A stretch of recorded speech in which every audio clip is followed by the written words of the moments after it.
جا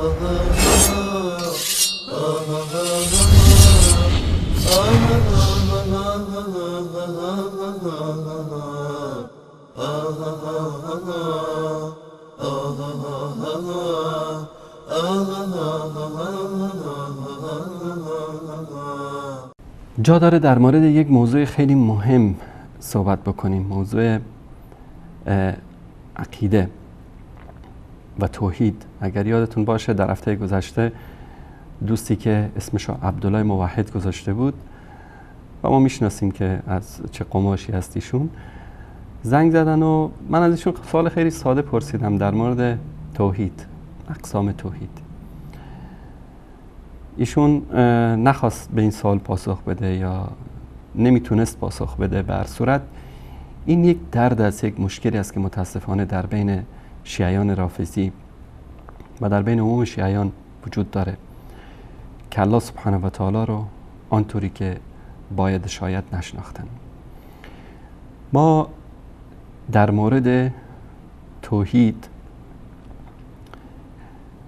3 نوع توحید داریم، اقسام توحید که در قرآن کریم و در سنت رسول الله صلی الله علیه و آله و سلم به تفصیل بیان شده. توحید ربوبیت است، توحید الوهیت است و توحید اسما و صفات. توحید الوهیت یعنی پرستیدن الله سبحانه و تعالی همراه با محبت و تعظیم الله سبحانه و تعالی. و توحید ربوبیت، ما باید به این عقیده باشیم که خالق و رازق و پروردگار ما و صاحب اختیار همه چیز در زمین و آسمان الله سبحانه و تعالی است. و توحید اسما و صفات که بنده باید معتقد باشه که الله سبحانه و تعالی دارای اسما و صفاتی است که ویژه الله سبحانه و تعالی است و الله سبحانه و تعالی در این اسما و صفات بی‌نظیر و بی‌مانند است. نکته خیلی مهمی رو که شاید خیلی عزیزان آگاهی نداشته باشن این است که مشرکین زمان رسول الله صلی الله علیه و آله و سلم به الله سبحانه و تعالی اعتقاد داشتن. الله سبحانه و تعالی رو میپرستیدن. یعنی در قضیه توحید به توحید الوهیت اعتقاد داشتن. مشکلشون در توحید ربوبیت بود. اعتقاد داشتن که پروردگاری هست که اونها رو خلق کرده، پروردگاری است که صاحب اختیار همه چیز هست. منتها بت‌هایی رو که در حقیقت این بت‌ها سنگ و چوب عادی نبودن، تصویری بودن از انسان‌های نیک و صالحی که در بین مشرکین زندگی می‌کردن. بعد از اینکه از دنیا رفتن، شیطان به اینها القا کرد که اینها رو من دون الله بپرستید. اینا فقط اعتقاد داشتن که اینها واسطه و وسیله است برای رسیدن به الله سبحانه و تعالی. خیلی جالب است که وقتی از اینها در این مورد پرسیده میشه که والذین اتخذوا من دونه اولیاء ما نعبدهم الا لیقربونا الی الله زلفا. اینا میگفتن که ما این بت‌هایی رو که پرستش میکنیم اینها خدا نیستن. مثل روافض که امروز میگن که امامان که ما این اعتقادات رو در مورد اونها داریم اینها خدا نیستن، اینا راه رسیدن ما به خدا هستن. مشرکین زمان رسول الله صلی الله علیه و آله و سلم دقیقاً همین حرفا رو میزدن. میگفتن که ما این بت‌ها رو که نمیپرستیم و این عبادتی که ما در مقابل اینها انجام میدیم این فقط یک وسیله برای رساندن ما به الله سبحانه و تعالی است. ما نعبدهم الا لیقربونا الی الله زلفا. ما اینها رو نمیپرستیم مگر به خاطر اینکه اینا میتونن ما رو به الله سبحانه و تعالی نزدیک بکنن. مشکلشون در این بود که اولا خدا رو نشناخته بودن، مثل این آخوندهای رافضی که الله سبحانه و تعالی رو نشناختن. ثانیاً راه رسیدن به خدا رو گم کرده بودن، نمیدونستن که چطور الله سبحانه و تعالی رو بپرستن و پیرو هوا و هوس خودشون شدن. رسول الله صلی الله علیه و سلم در طول 23 سال دعوت همین کسانی که ابو جهل و ابو لهب و مشرکینی که در مکه و مدینه و جزیره العرب و در دنیا بودن با اینا جنگیدن، اینا رو دعوت کردن، در راه دعوت اینا خون دلها خوردن. در طائف میبینیم که رسول الله صلی الله علیه و سلم چه شکنجه ها و چه اذیت ها را از دست همین مشرکین دیدن. در بدر و احد و خندق و حنین و غزوات مختلف حتی رسول الله صلی الله علیه و سلم زخمی شدن، یارانشون تیکه پاره شدن، به شهادت رسیدن. هدف چی بود؟ اگر این باشه که امروز هم مسلمان ها همون کاری رو بکنن که ابو جهل و ابو لهب میکرد، اگر امروز مسلمان ها بت‌هایی رو، انسان‌هایی رو، قبرهایی رو، زیارت‌هایی رو بین خودشون و الله سبحانه و تعالی واسطه قرار بدن، پس 23 سال زحمت رسول الله صلی الله علیه و سلم چه هدفی رو دنبال میکرد؟ یعنی آیا رسول الله صلی الله علیه و سلم با عده‌ای که به الله سبحانه و تعالی اعتقاد داشتن با اونا جنگید؟ آیا با کسانی که اعتقاد و یقین کامل داشتن که پروردگاری است در آسمان ها و زمین که اینها رو آفریده، رزق میده، روزی میده؟ خب چه فرقی بود بین ابو جهل و بین مکارم شیرازی؟ چه فرقی بود بین ابو جهل و بین سیستانی، بین خمینی، بین خامنه‌ای، بین این آخوندایی که کلیپاشون رو شما دیدید؟ در حالی که وقتی که با آیات قرآن کریم برمیگردیم میبینیم که مشرکین زمان رسول الله صلی الله علیه و سلم خیلی موحدتر از اینها بودن. من بارها گفتم اگر ابو جهل و ابو لهب زنده بشن و این وضعیتی رو که روافض امروز گرفتارش هستن ببینن، شکر خدا رو میکنن که همون موقع به دست یاران رسول الله کشته شدن یا از دنیا رفتن و ندیدن این روزها رو، ندیدن این شرکیات و کفریاتی رو که اینها امروزه گرفتارش هستن. در یکی از اعتقادات اینها که شیعیان بهش عقیده دارن، اعتقاد به ولایت تکوینی است. ولایت تکوینی یعنی این که اختیار زمین و آسمان و موجودات و مخلوقات از روز اول به دست ائمه اهل بیت بوده و به این عقیده علمای اینها چه در قدیم و چه علماشون جدیدن همه به این چیز اعتقاد دارن. ما نمونه ای از اعتقادات اینها رو خدمت شما عزیزان نشون میدیم. مثلا این کتاب اصول کافی است، اصول من الکافی. در اینجا ببینید که در جلد 1 صفحه 179 کتاب الحجه روایت های متعددی هست اینجا، از امام جعفر صادق، از امام رضا، اینم از امام رضا. میگه که لو بقیت الارض بغیر امام لساخت، اگر زمین به غیر امام بمونه زمین از بین میره، نابود میشه. چرا؟ چون زمین رو اعتقاد دارن که زمین رو نگه داشته امام نگه داشته. و آیات قرآنی هم که رب الارض وقتی که در قرآن کریم رب ذکر شده میگن رب الارض یعنی امام الارض، یعنی در حقیقت رب زمین ها و آسمان ها و مخلوقات الله سبحانه و تعالی نیست، امام است. این از کتاب کافی بود.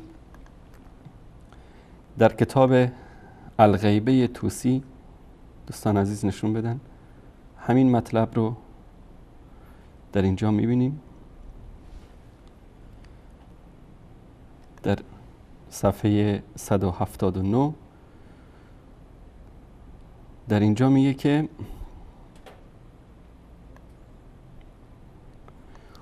و نحن صنایع ربنا، ما ساخته شدیم توسط رب ما، والخلق بعد صنایعنا، یعنی الله سبحانه و تعالی امامان رو ساخته، بعد خودش بازنشست شده، نشسته الله یعز بالله، همه اختیارات خلقش رو به کی داده؟ به امامان داده و امامان مخلوقات رو خلق کردن.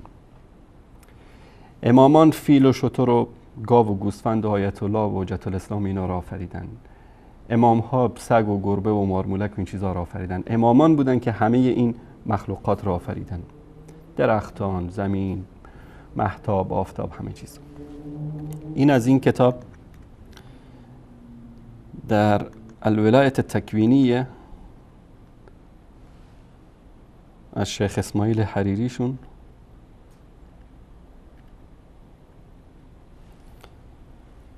در صفحه 105 از کتاب خمینی نقل میکنه که من از خود کتاب خمینی رو نشونتون میدم.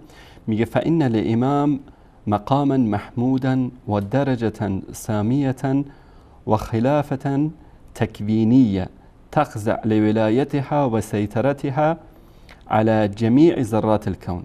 میگه امام مقام بلندی داره و درجه عالی داره و خلافت تکوینی داره که برای ولایت امام همه ذرات کون، نه تنها حیوانات و نباتات، همه ذرات کائنات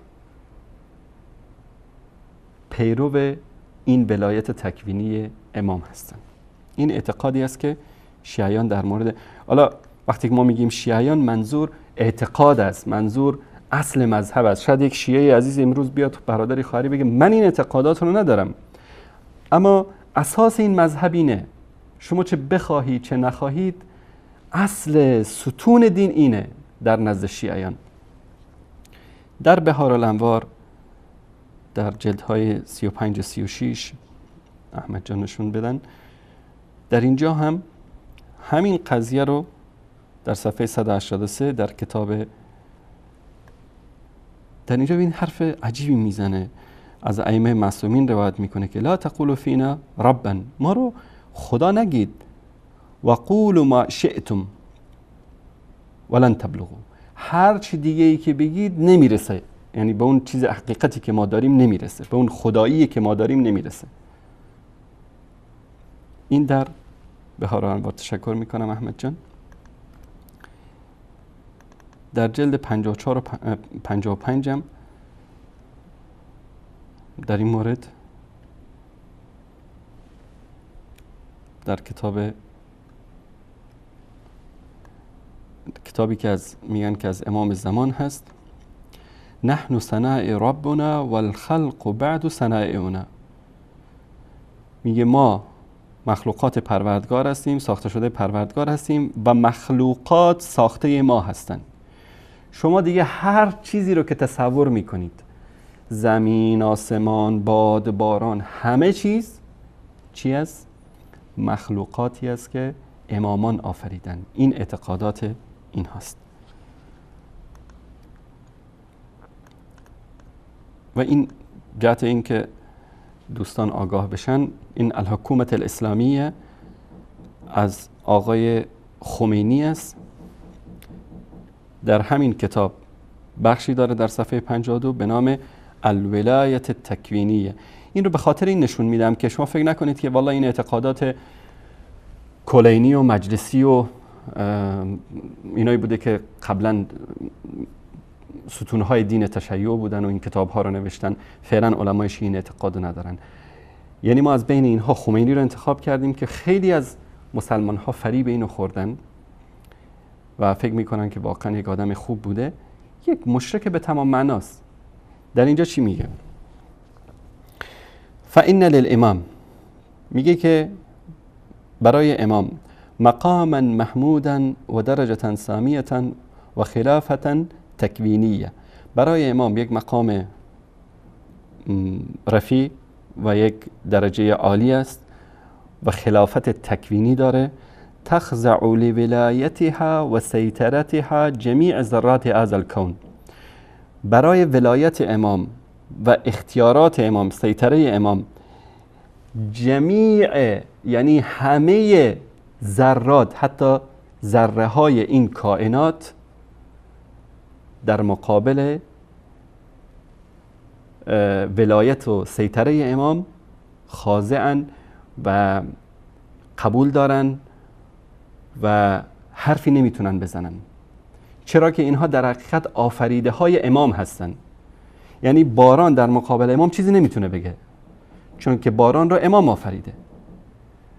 سگ و گربه و اینا در مقابل امام چیزی نیستن، چون امام اینا را آفریده. حتی یعنی خیلی حرف خنده داره اما باید گفت دیگه، چون طبق اعتقاد اینا حتی شمر و یزید و عمر سعد و اینایی که امام حسین رو کشتن، در حقیقت اینا مخلوقاتی بودن که امام حسین خودش آفریده بود و اینها بغاوت کردن و خالق خودشون رو کشتن. حقیقت دینشون اینه.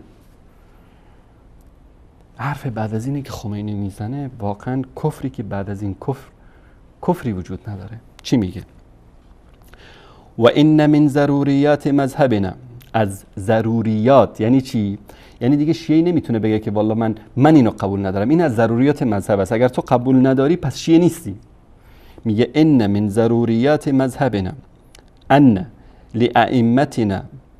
از ضروریات مذهب این است که باید اعتقاد داشته باشیم که برای امامان ما مقام والایی هست که لا یبلغه ملک مقرب ولا نبی مرسل.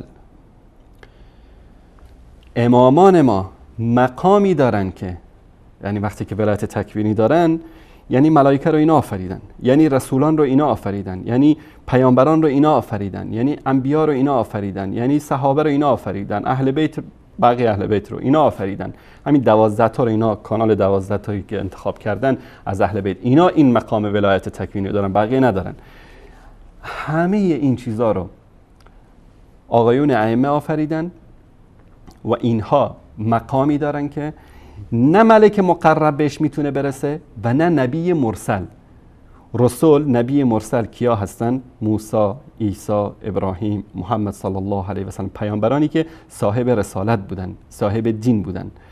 اینها هیچ کدومشون نمیتونن به اون مقامی برسن که امامان مذهب شیعه دارن. لا حول ولا قوة الا بالله. این اعتقاد است و اعتقاد همه تشیع است بدون استثناء. هیچ کدومشون هم نمیتونن از این انکار بکنن. حتی با کلیپی هم که قبلا پخش کردیم، حتی قزوینی میگه که به کوری چشم وهابیت ما این اعتقادمون هست، اعتقاد به ولایت تکوینی ائمه داریم. از بین این خزعبلات و خرافات اینها خارج میشیم، سری میزنیم به قرآن کریم تا ببینیم که آیا ائمه اهل بیت و کسانی که این قرآن کریم بر آنها نازل شد و اصحاب رسول الله صلی الله علیه و آله و سلم که این قرآن بر آنها نازل شد و سیدنا علی رضی الله تعالی عنه که یکی از کاتبین وحی بود و قرآنی که امروز در خانه تک تک شیعیان موجود هست در مورد ولایت تکوینی و اعتقاد مشرکین. خوب دقت بکنید، الله سبحانه و تعالی در آیات متعددی از قرآن کریم میاد اعتقاد مشرکین زمان رسول الله صلی الله علیه و آله و سلم رو در قضیه ولایت تکوینی بیان میکنه. ببینیم که مشرکین زمان رسول الله صلی الله علیه و آله و سلم در این زمینه چه اعتقاد داشتن. احمد جان نشون بدید اینو. میگه در سوره المؤمنون آیه 84 رسول الله صلی الله علیه و آله و سلم بهش امر میشه که قل، بگو ای محمد. به کی بگو؟ به این مشرکین. لمن الارض و من فیها ان کنتم تعلمون. بگو که ای پیامبر بگو اگر میدانید زمین و هر که در آن است از آن کیست. گفتیم که شیعه اعتقاد داره ولایت تکوینی، یعنی زمین یکی از مخلوقات امام است. آنچه در زمین هست مخلوقات امام هستند.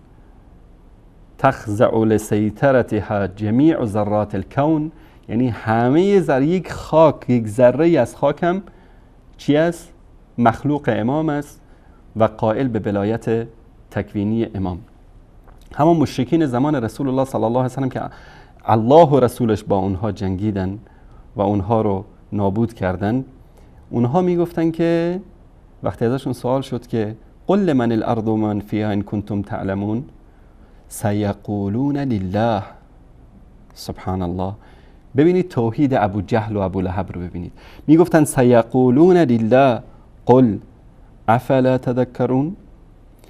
میگفتن که همه از آن الله است، بگو آیا پند نمیگیرید؟ یعنی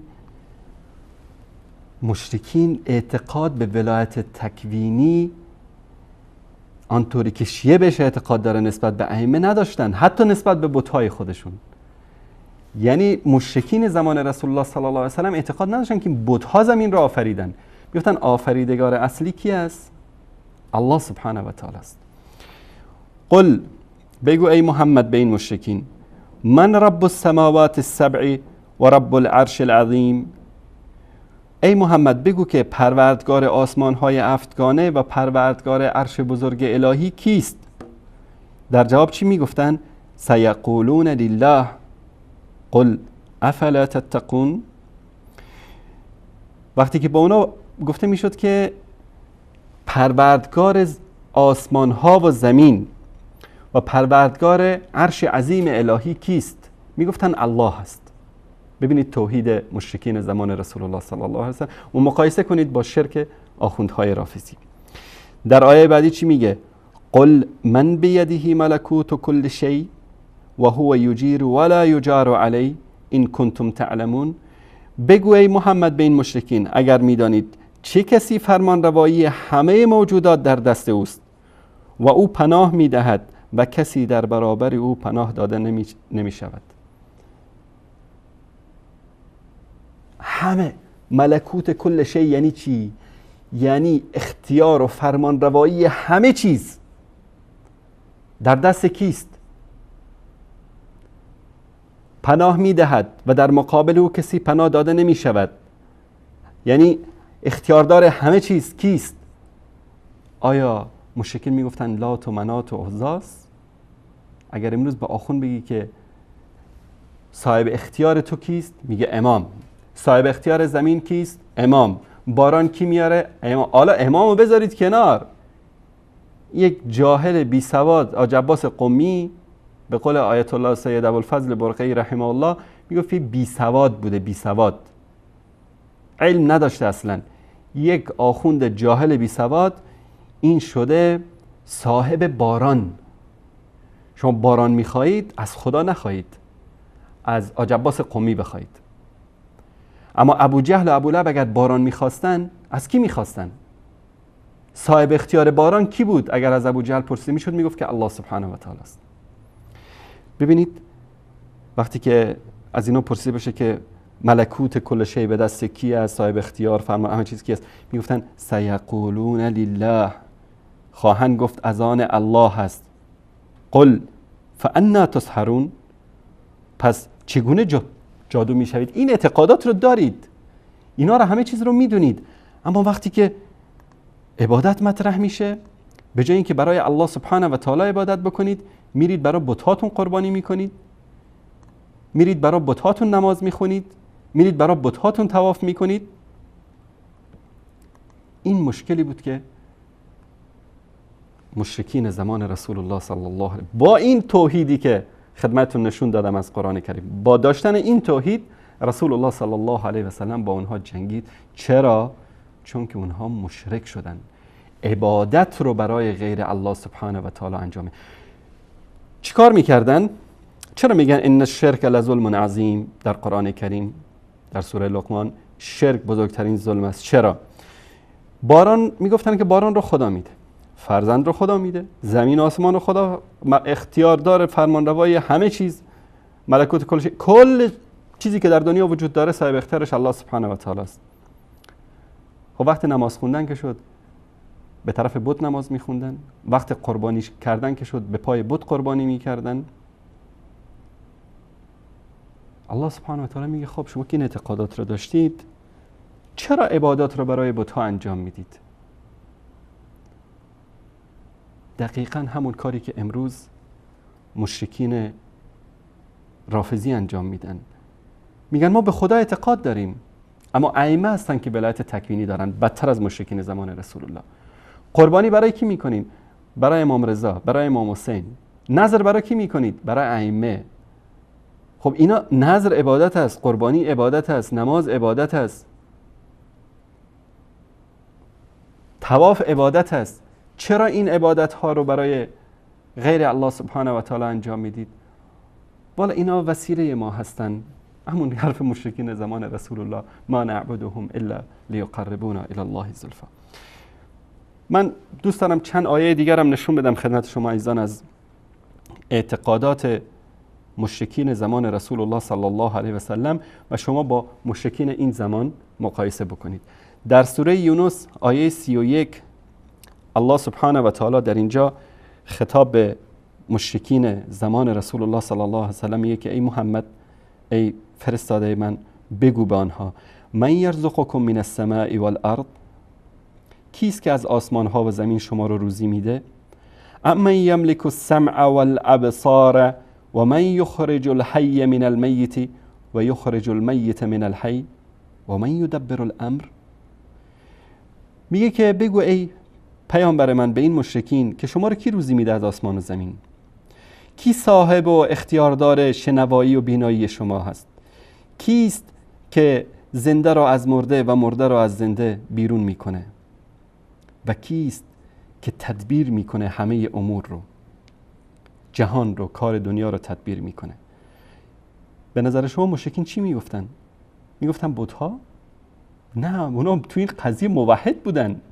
تو این قضیه اصلا بدون چون و چرا چی میگفتن؟ فسیقولون الله. میگفتن فقط الله است، فقط الله یکتاست که این کارا رو انجام میده. آخوند شیعه امروز چی میگه؟ خالق ارض و سمایی حیدر. باران رو شیخ عباس قمی میده، فرزند رو نمیدونم امام رضا میده. ما کلیپی رو که پخش کردیم قبلا هم دیدید، خدای عشق و خدای مال و خدای ازدواج و خدای خواستگاری و خدای، برای هر کار دنیایشون خدایی ساختن.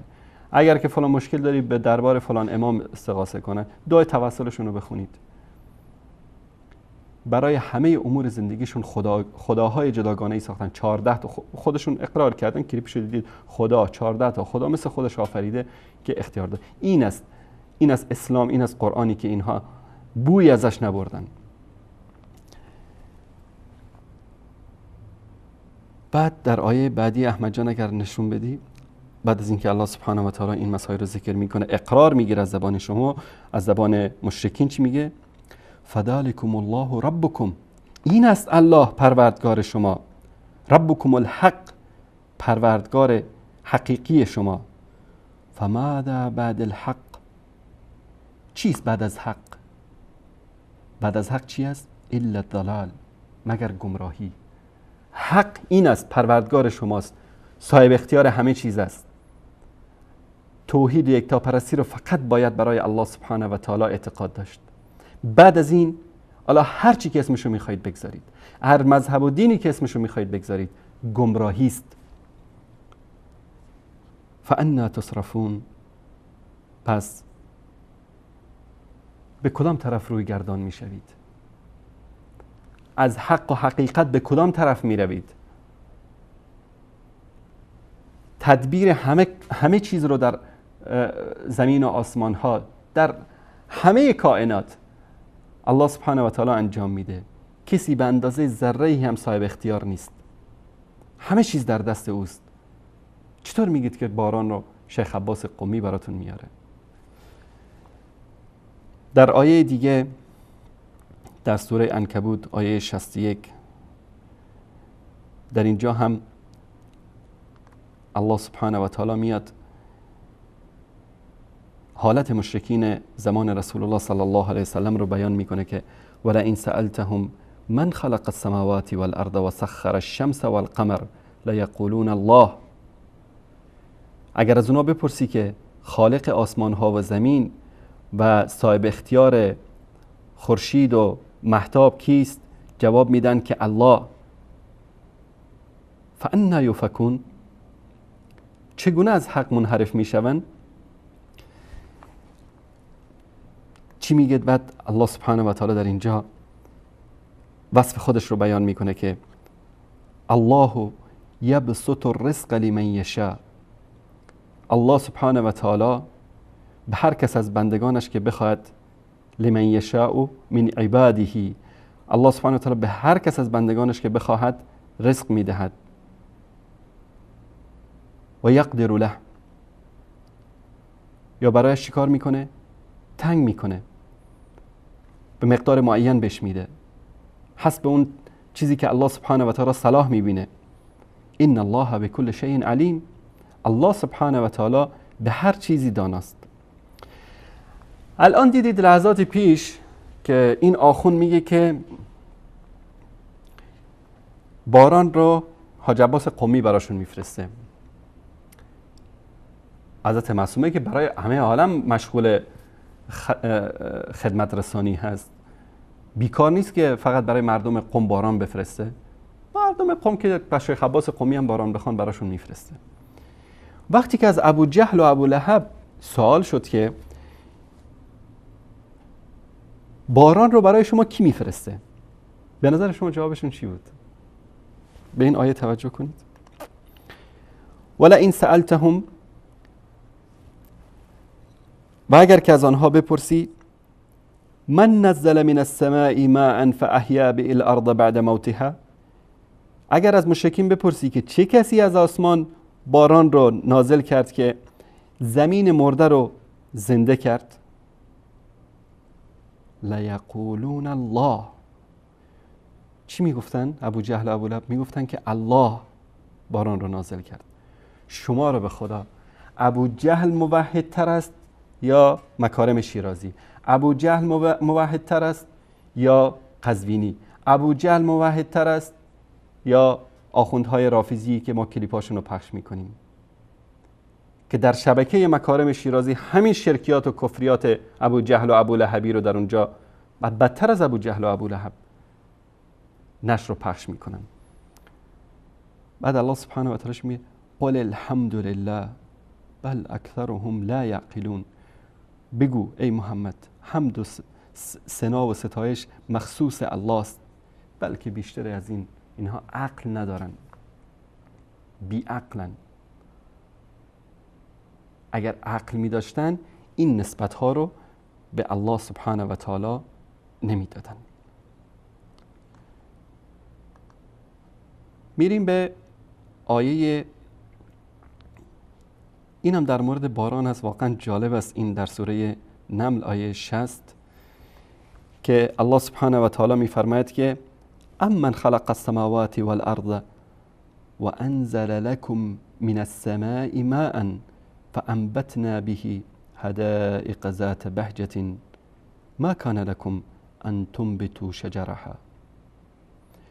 میگه آیا این معبودان باطل شما بهترند یا کسی که آسمان ها و زمین را آفرید و از آسمان برای شما آبی نازل کرد، پس با آن باغهای خرم و زیبا رویاندیم که شما هرگز توان رویاندن درختان آن را نداشتید.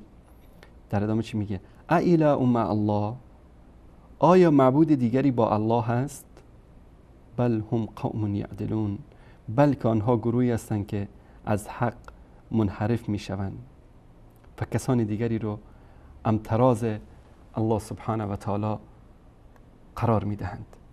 این سوره نمل بود، آیه 60، که بیان حالت مشرکین زمان رسول الله صلی الله علیه و سلم و آیات در این مورد زیاد از بیشمار است در قرآن کریم که الله سبحانه و تعالی اقرار میگیره.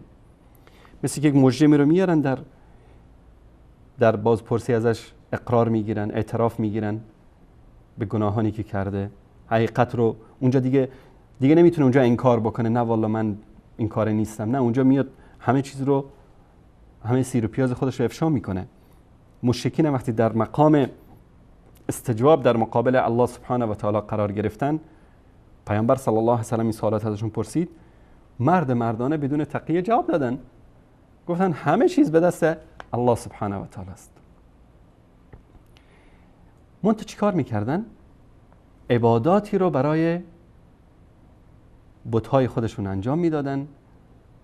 در وقت، یک خیلی حکایت جالبی است از مشرکین، در وقت شدت، در وقتی که گرفتار باد و باران و طوفان میشدن خواستن در دریا، در قرآن کریم حالتشون رو که ذکر میکنه، خالصانه دعوا الله مخلصین له الدین، الله سبحانه و تعالی رو خالصانه میخواستن، دیگه لات و منات و عزا و بت و این چیزا فراموش میشد. اما وقتی که می اومدن به ساحل می رسیدن و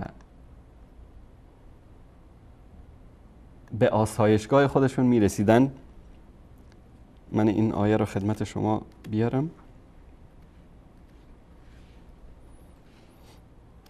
وقتی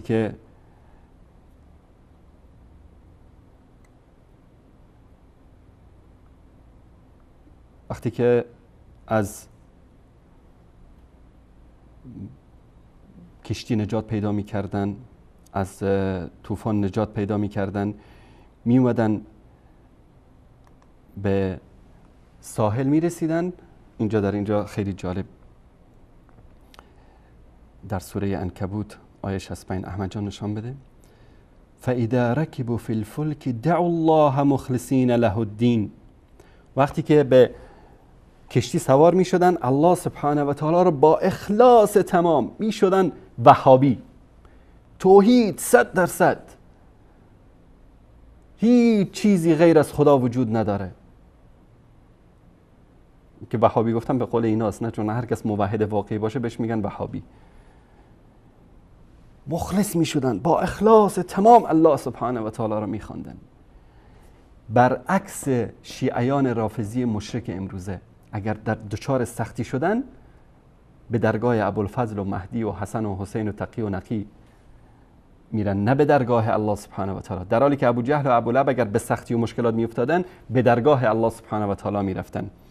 فاذا ركبوا في الفلك دعوا الله مخلصین له الدین، وقتی که به کشتی سوار می شدن، دچار طوفان می شدن، الله سبحانه و تعالی مخلص، دین، همه چیز الله سبحانه و تعالی. فلما نجاهم الى البر اذا هم یشرکون، وقتی که به ساحل می رسیدن، از طوفان خلاص می شدن، شروع می کردن عبادت کردن بت‌ها، شرک می آوردن به الله سبحانه و تعالی.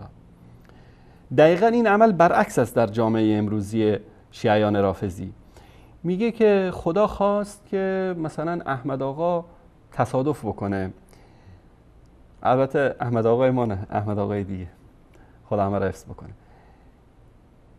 خدا خواست که این تصادف بکنه، اما ابوالفضل نجاتش داد. خدا شده خدای مصیبت.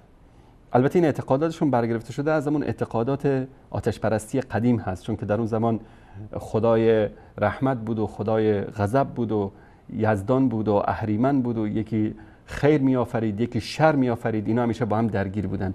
همین اعتقادات رو رنگ و بوی اسلامی بهش دادن. خدا خواست که آیت الله قزوینی کله ملق بشه، اما امام حسین دستش رو گرفت. برعکس مشرکین در زمان شدت، در زمان سختی الله سبحانه و تعالی رو پرستش میکردن، در وقت آسایش فراموش میکردن، به دنبال بت‌هاشون میگشتن. اینها برعکس، طرف بچه نداره، میخواد بچه به دنیا بیاره، میره زیارت امام رضا، برخلاف آنچه که مشرکین اعتقاد داشتن. مشرکین موحد بودن، در میگفت بچه رو خدا میده. پول نداره، میخواد خدا بهش پول بده، میره به درگاه امام حسین طلب پول میکنه. بیماره، میخواد شفا حاصل بکنه از این بیماریش، میره به درگاه حضرت معصومه و فلان و علان و شاه عبدالعظیم و اینا. دقیقاً خلاف آنچه که مشرکین انجام میدادن و اینها بدتر از مشرکین زمان رسول الله صلی الله علیه و آله و سلم هستند. میریم سراغ آیات دیگری که الله سبحانه و تعالی در این آیات میاد و توحید ربوبیت رو برای ما ثابت میکنه که ما باید همه عبادت‌هایمون، همه اعمالمون، همه رفتارمون، همه کردارمون، قل ان صلاتی و نسکی و محیای و مماتی لمن؟ لامام حسین، لمهدی، لائمه اهل البیت، لله رب العالمین. بگو ای محمد، بگو به این بندگان من که بگو که نماز من، مناسکی که انجام میدم و زندگی من و مرگ من. وقتی که در اینجا میگه زندگی، یعنی در طول زندگی همه کاری که انجام میدی، حتی نیتی که میکنی بدون انجام دادن کار، همه اینا باید برای کی باشه؟ لله رب العالمین. چرا؟ چون صاحب اختیار همه چیز الله سبحانه و تعالی است. در سوره فاطر آیه 13 الله سبحانه و تعالی در اینجا خیلی جالب میاد این مطلب رو برای ما اول ثابت میکنه. میگه که یولج اللیل فی النهار و یولج النهار فی اللیل و سخر الشمس والقمر. میگه شب را در روز، روز را در شب داخل میکنه و آفتاب و مهتاب و همه چیز مسخر است، در صاحب اختیارش الله سبحانه و تعالی است. کل یجری لاجل مسمى، هر کدومشون تا زمان معینی که الله سبحانه و تعالی بخواد در حرکت است. میگه با این صفات ذالکم الله ربکم، این است الله پروردگار شما. له الملک یعنی چی؟ ولله مثل الاعلی. ولکن برای آگاهی شما عزیزان یک مثالی میاریم. میگیم آقای فلانی پادشاه فلان کشور است. آیا امکان داره که در این کشور مسئله رخ بده، تصمیمی گرفته بشه بدون اجازه پادشاه؟ در زندگی دنیایی ما امکان نداره. فلان شخص رئیس جمهور فلان کشور است، صدر اعظم فلان کشور است، رهبر فلان کشور است. آیا امکان داره بدون اجازهش شورای وزیران، شورا مجلس یا پارلمان یا اینا بیان تصمیم بگیرن که رئیس جمهور خبر نباشه یا بدون اجازهش کاری رو انجام بدن؟ اینو چی میگن؟ میگن این ملک است در عربی، پادشاه هست در فارسی. الله سبحانه و تعالی در این آیه چی میگه؟ میگه که ما، یعنی شب و روز وقتی که مثال میاره، میگه بر هر چیزی که این شب و روز میتابه.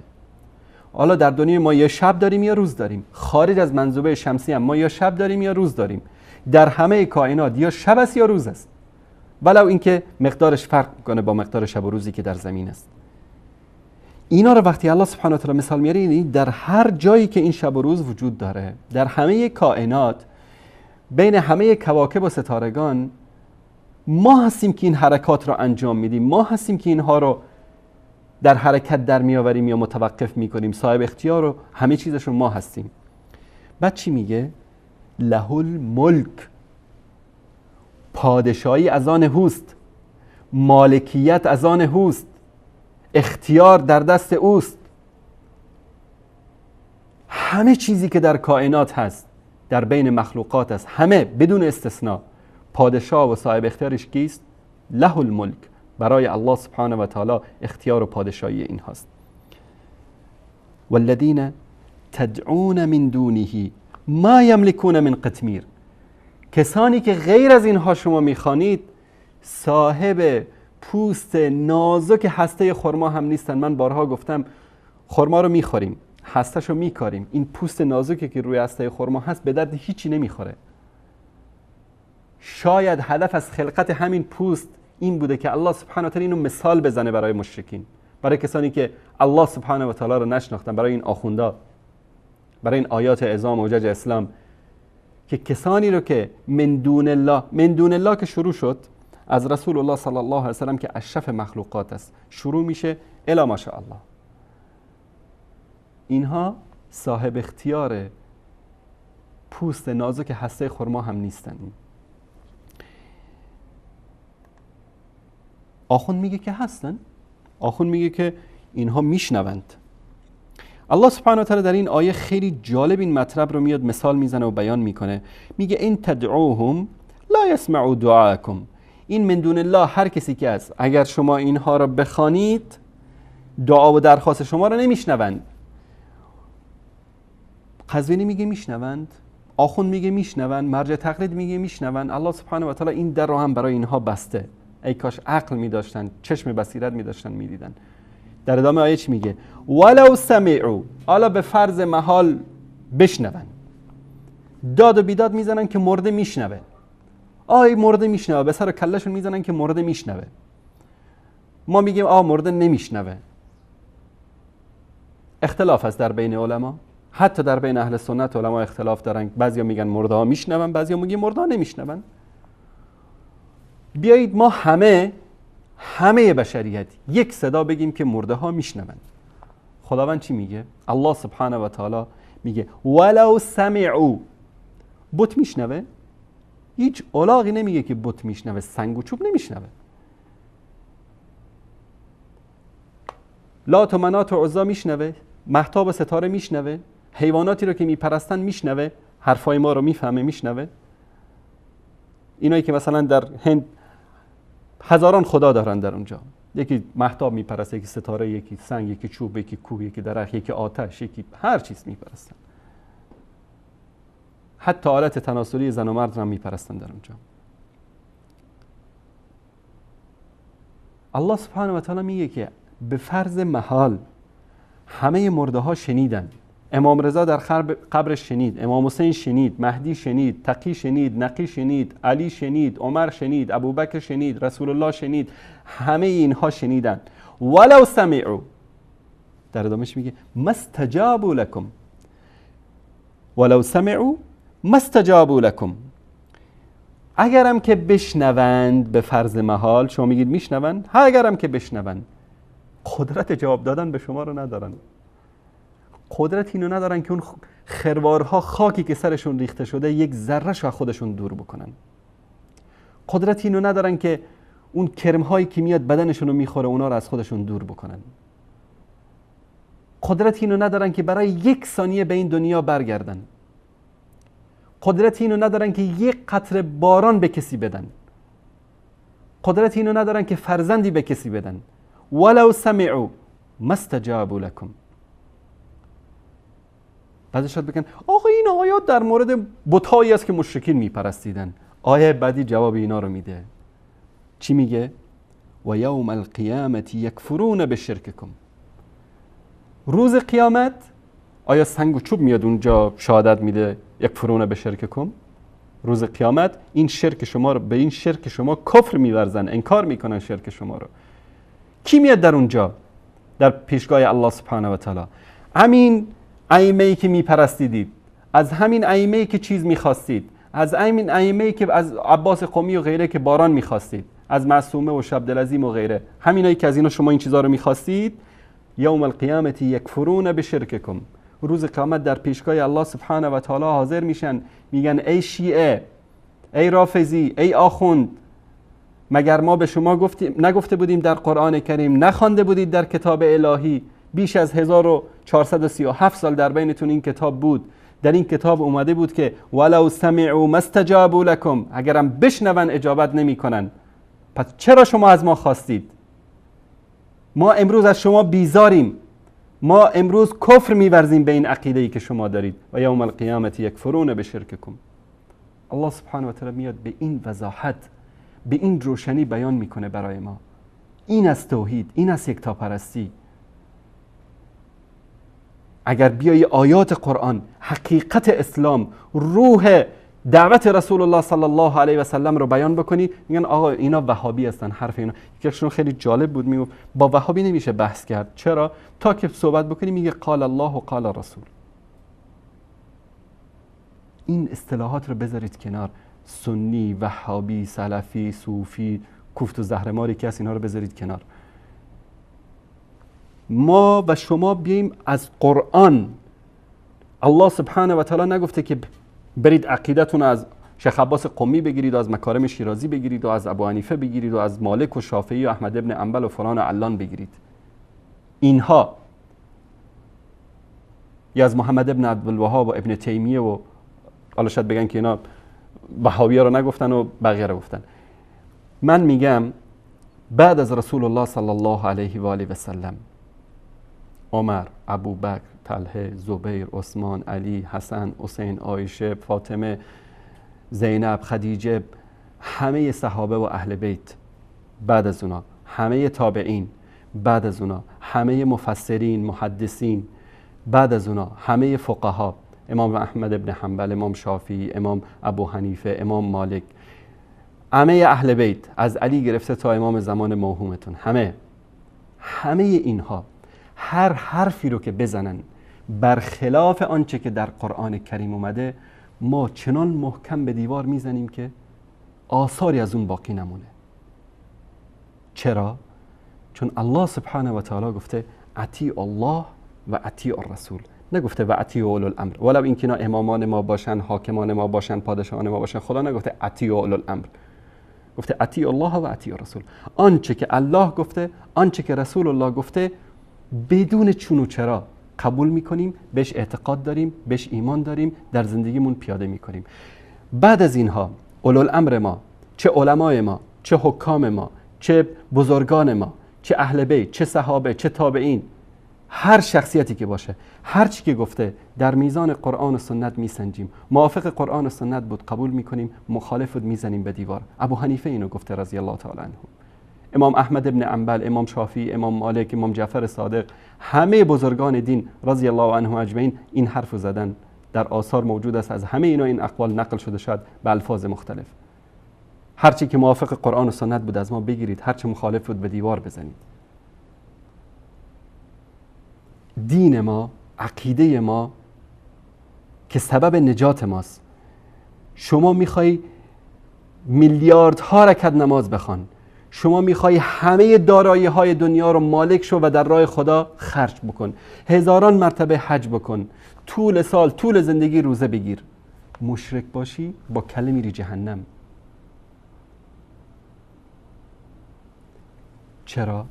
الله سبحانه و تعالی میگه که ان الله لا یغفر ان یشرک به. این الله سبحانه و تعالی هرگز نمی بخشه که به الله سبحانه و تعالی شرک بیاری. و یغفر ما دون ذلک لمن یشاء، می بخشه غیر از این شرک، هر کار دیگری کرده باشی الله سبحانه و تعالی می بخشه، شرک رو نمی بخشه. کلید یک نفر رو شما بخواید به اسلام دعوت بکنید، وقتی که مسلمان، چرا اول بهش میگید که بگو اشهد ان لا اله الا الله؟ چون این کلید دخول به اسلام است. وقتی به اسلام داخل شدی، کلید دخول به بهشت چی است؟ لا اله الا الله. این کلید است. دندانه های این کلید چی است؟ عمل به لا اله الا الله.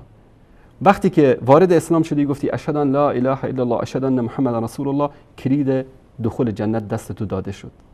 الان تو باید با خدای خود طوری رفتار بکنی، طوری زندگی بکنی که این کلیدی که در دست تو است دندانه داشته باشه. کلید بدون دندانه قفلی رو باز میکنه؟ نمیکنه.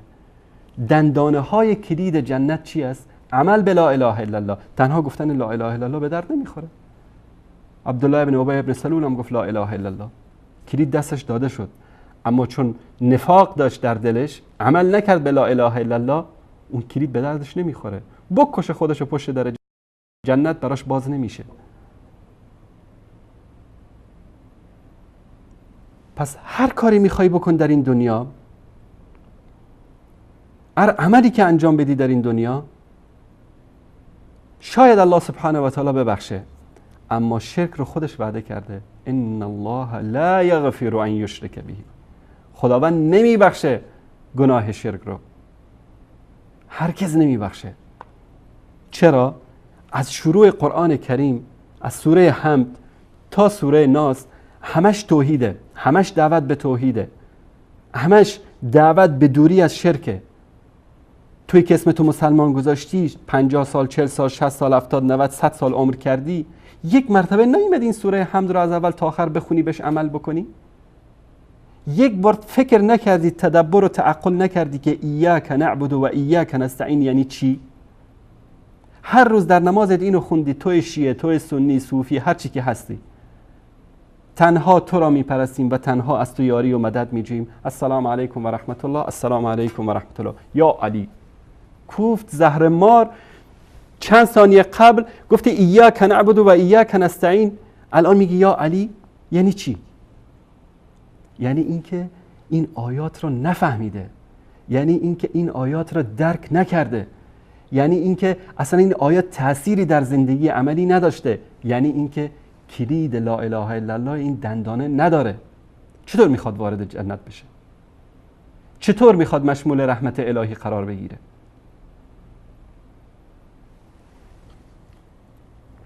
در آیه بعدی و یوم القیامت یکفرون بشرککم، در ادامهش چی میگه؟ یا ایها الناس، ای انسان ها. نگفته یا ایها الذین آمنو، ای مؤمنین. نگفته ای شیعه، ای سنی، ای اصحاب رسول الله، ای اهل بیت. نه، یا ایها الناس، همه انسان ها،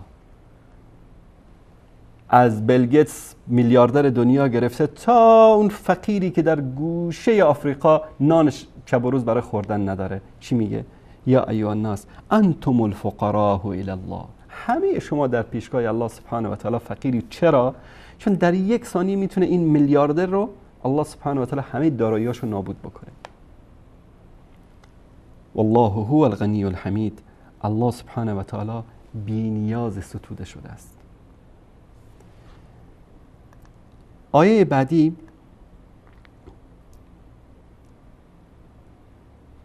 در سوره رعد است، آیه 16. الله سبحانه و تعالی در اینجا چی میگه؟ قل، بگو ای محمد، بگو ای پیامبر، من رب السماوات والارض، کیست پروردگار آسمان ها و زمین؟ قل الله، بگو ای محمد الله هست فقط. قل افاتخذتم من دونه اولیاء لا یملکون لانفسهم نفعا ولا ضرا. بگو آیا من دون الله، غیر از الله سبحانه و تعالی، شما اولیا و معبودانی برگزیدید؟ حالا این اولیا رو شما هر چی میخواید معنی بکنید. طبق تفسیر شیعه، اولیا دوستان خدا، خلفای الله سبحانه و تعالی، ولی خدا که صاحب ولایت است، از علی گرفته تا امام زمان. میخواید دوست، میخواید پادشاه، میخواید هر چی که میخواید اینو تفسیر بکنید. اصلا اون صد و چند معنی که در زبان عربی داره، به هر معنی که بخواید این آیه رو تفسیر و ترجمه بکنید. کسی که انسانی که نفع و ضرری نداشته باشه رو که ولی خودش قرار نمیده. هر کسی که حتی همون بت پرستی که امروز در هند، در چین بتی رو میپرسته، در حقیقت میگه که این بت مظهر تجلی بوداست. یا میگفتن که این لات و منات در حقیقت انسان‌های خیری بودن که قبلا از دنیا رفتن و روح اونها زنده است. الله سبحانه و تعالی در اینجا چی میگه؟ که این من دونه اولیایی که شما میگیرید، لا یملکون لانفسهم نفعا ولا ضرا، اینها مالک سود و زیانی برای خودشون هم نیستن. از این واضح‌تر، از این روشن‌تر، از برای خدا الله سبحانه و تعالی میگه اینها مالک نفع و ضرر برای خودشون هم نیستن.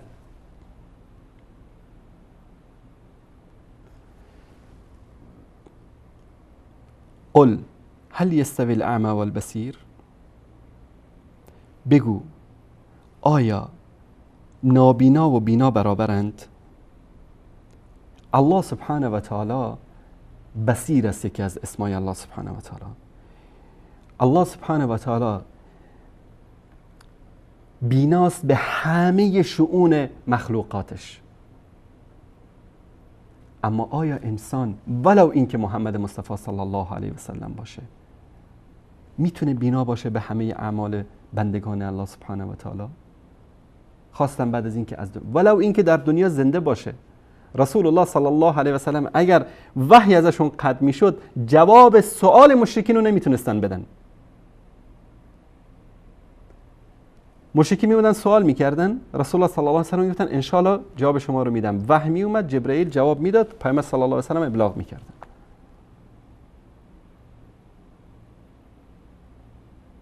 به خاطر همین میگه که قل لا املک لنفسی نفعا ولا ضرا، بگو ای محمد که من مالک سود و زیانی برای نفس خود نیستم. ولو كنت اعلم الغیب لاستكثرت من الخیر و ما مسنی السوء. اگر من محمد غیب میدانستم، از فردای خودم اطلاع پیدا میکردم، برای خودم خیر فراوان جلب میکردم و به من ضرری نمیرسید. اگر میدانستم که در احد 72 نفر از یارانم شهید میشن، خودم زخمی میشم، نمیرفتم به احد. رسول الله صلی الله علیه و سلم اینو میخواد بگه. اما امروز حاج عباس قمی باران میاره برای شیعه.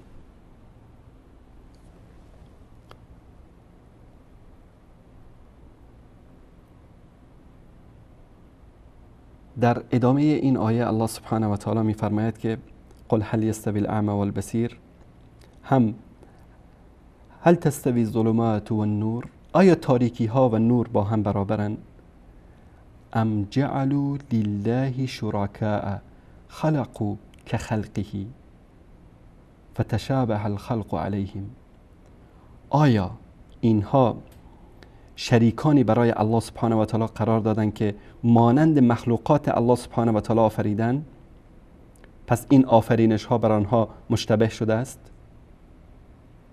فتشبه الخلق علیهم قل الله خالق كل شيء و هو الواحد القهار، بگو الله است خالق کل شی. در رسول کافی اونجا میگفت که ما صنایع الله هستیم و الخلق صنایعنا، ما الله سبحانه و تعالی ما رو خلق کرده، ما خلق را آفریدیم. الله سبحانه و تعالی در اینجا میگه که الله خالق کل شی، الله سبحانه و تعالی خالق همه چیز است. و هو الواحد القهار، و او یگانه قهار است. قهار یعنی کسی که سیطره داره بر همه چیز، چیرگی داره بر همه چیز. این است توحید و یکتاپرستی حقیقی که ما نگفتیم که والله ابوبکر میگه، عمر میگه، عثمان میگه، علی میگه، فلان میگه، نگفتیم عایشه و خدیجه و نگفتیم طلحه و زبیر میگه، نگفتیم ابو حنیفه و مالک و شافعی و احمد بن حنبل رضی الله عنهم اجمعین، نگفتیم اینا میگن، گفتیم الله میگه. دلایلمون هم از کتاب الله سبحانه و تعالی است. این است توحید حقیقی، این است آنچه که الله سبحانه و تعالی به خاطرش همه پیامبران رو فرستاده. دعوت همه انبیای الهی چی بود؟ دعوت توحید و یکتاپرستی بود. آزاد کردن انسانها از عبادت و بندگی مخلوقات بود. و این آخوندها، اینها میان شما رو از این نهر صاف و پاک و زلال توحید میخوان به اون لجنزار شرک و بدبختی بکشانن، فقط به خاطر اینکه 20% خمس ازتون بگیرن. مکارم شیرازی که این همه شبکه ها زده به زبان های مختلف و درس و نمیدونم داخل فقه و خارج فقه و یمین و یسار داره جان میکنه خودش و قزوینی و دار دستش و 200 تا کارشناس و دکتر و شبکه ولایت صبح تا شام مردم دارن گمراه میکنن، فقط به خاطر این است که از این شیعیان بدبخت بیچاره همون 20% خمس مکاسبشون رو بگیرن و بشن سلطان شکر در ایران، کارخونه بزنن، شبکه بزنن، اموال مردم رو بچاپن، با ناموس مردم صیغه بکنن، به خاطر عیاشی و لذت و 4 روز دنیای خودشون که به خوشی بگذرانن سر مردم شیره میمالن و مردم رو به لجنزار شرک و بدبختی میکشانن. اما این که فردا شما در پیشگاه الله سبحانه و تعالی بگید که والا ما نمیدونستیم مکارم شیرازی این حرفا رو میزد، ما باور کردیم مرجع تقلیدمون بود. الله سبحانه و تعالی میگه که مگر ما قرآن براتون نفرستادیم؟ در کجای قرآن گفته بودیم که یا ایها الناس خذوا لانفسکم مرجع تقلیدا؟ در کجای قرآن گفته بود که شما بیاید مثلا مقلد سیستانی و شیرازی و گلپایگانی و همدانی و خراسانی و فلان علان بشید؟ مگه ما این قرآن رو برای همه مردم نفرستاده بودیم؟ این قرآن تبیان لکل شیء بود یا نبود؟ آیا این قرآن واضح و آشکار برای شما بیان میکرد؟ آیا ما مثال نزدیم در قرآن؟ آیا مشرکین رو براتون مثال نیاوردیم؟ آیا نگفتیم که شرک بخشیده نمیشه؟ آیا نگفتیم که توحید این است؟ همین چیزا رو که در قرآن بیان کردیم. مگر حبیب ما محمد مصطفی صلی الله علیه و سلم برای تبیین این قرآن، برای تبلیغ این توحید 23 سال زحمت نکشید؟ مگر سنتش در دست شما نبود؟ مگر در شبکه‌های توحیدی نگفتن به شما این حرفا رو؟ حالا که امروز در پیشگاه ما حاضر شدید، حقیقت رو به چشمتون دیدید، حالا میخواید انکار بکنید، میخواید بندازید گردن مکارم شیرازی؟ اون روز به درد نمیخوره. اون روز همین مکارم شیرازی میاد میگه که پروردگارا تو که برای اینا قرآن نازل کرده بودی، اینا اومدن حرف منو گوش کردن، دیگه بندازشون به جهنم.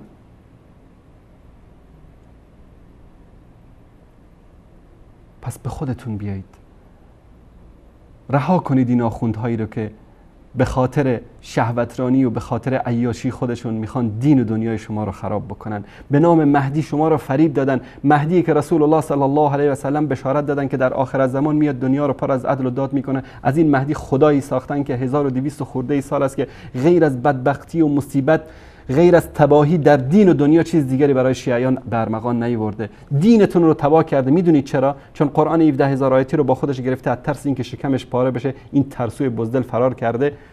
امروز شیعیان قرآن ندارن. قرآنی هم که دستشون است قرآن اهل سنت است، قرآن عامه مسلمان است که به این قرآن ایمان ندارن. قرآنی که باید داشته باشن 17000 آیت است. دینتون رو خراب کرده این مهدی که البته این امام زمانی که اینا براتون ساختن، نه اون امام زمانی که رسول الله صلی الله علیه و سلم به آمدنش بشارت دادن. دنیاتون هم خراب کردن. آقا حضرت فلان نماینده امام زمان است، هر غلطی که بخواد در مملکت انجام میده کسی نیست جلوشو بگیره، چون نایب برحق امام زمان هست. سربازاش هر فساد و فتنه‌ای که در دنیا برپا بکنن کسی نمیتونه به اونا چیزی بگه، چون اینا سربازان امام زمانن. مملکت امام زمان هست. یارانایی که میدن پول امام زمان است. با هر چماقی به سر ملت میزنن، میگن این مال امام زمان است، بخورید کیف کنید.